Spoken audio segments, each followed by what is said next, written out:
Alright guys, we'll you down back again. Alright, I'm gonna go ahead and install the electronics in the Kraton EXB. Now I'm going to be running the stock BLX system in it. Got the ESC, the motor, and I got the gear racing fan on it. I'm running everything stock. The stock Arrma servo, and I'm running the STX2. I mean, I know it's not the radio of choice for a lot of people, but for me, I've just been sitting around, and again, it has the features for the trim. I mean, the throttle, I could turn it on to 50%, 75, or 100. With my son, I could just, give it to him at 50%, whatever, just to get, just bash it around, whatever. So that's the reason why I put it on there. So they don't probably upgrade that radio, but for right now, that's what we're gonna rock with for now.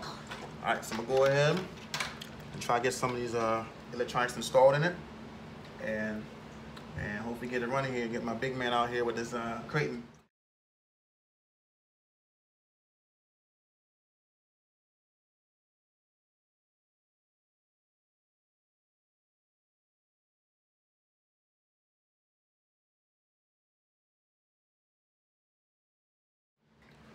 All right, so I just dropped in the motor in there. I installed it with a 15-tooth pinion. I just thought the truck doesn't roll too much at this point, so I'm gonna go ahead and open the receiver box up. Put the receiver in there. Well, it doesn't really matter. I'll put the servo in and then start putting in the ESC, then get everything buttoned down. All right, y'all stay tuned. All right, guys, so got the servo installed. It should be the way it goes in, like that.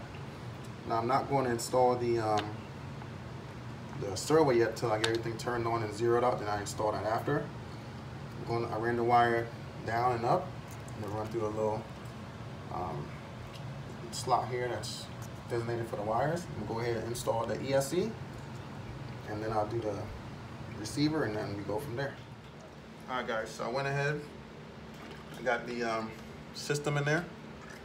BLX 185 with the gear racing fans, the stock ESC, stock servo. I'm putting in the receiver now. I said, is this a basic setup? Just my little man running around, have some fun. Like I said, I'm gonna definitely get some runs in on it also, but it's really inspired just for my son. To be honest with you, I bought it for him to run around. I'll be on the X Max, and he'll be running this alongside with me when he come out with me. So, all right, so tighten it up real quick, and I'm gonna come back and power it on, see how everything's working. All right, guys, so got everything put in there. Last thing to do is to get the servo tightened up and drop the ESC in the receiver in the box and ready to rock. So I've never programmed a DX2 radio and receiver, but I did a little research, and then for some, I thought it was as easy as the other ones, but it's not. So you put your bind plug in, you turn the car on, it does the flashing, and then you hold the steering to the right, you turn the radio on, and it pretty much just binds up. So it took me a little bit to figure that out, but that's all it was, and she's ready to go. So I'm about to tighten everything down, and then we're ready to rock and roll. Got it all buttoned up. Got the 2 3S's, BLX 185, BLX system with the stock servo, and she's ready to go, guys. Turn it on. Servo. A lot of power, guys. A lot of power. So I'm gonna get out here and get my X Max ready. Me and Big Man go take a quick first bash together, man. I appreciate y'all for watching. I'll catch you guys on the next one.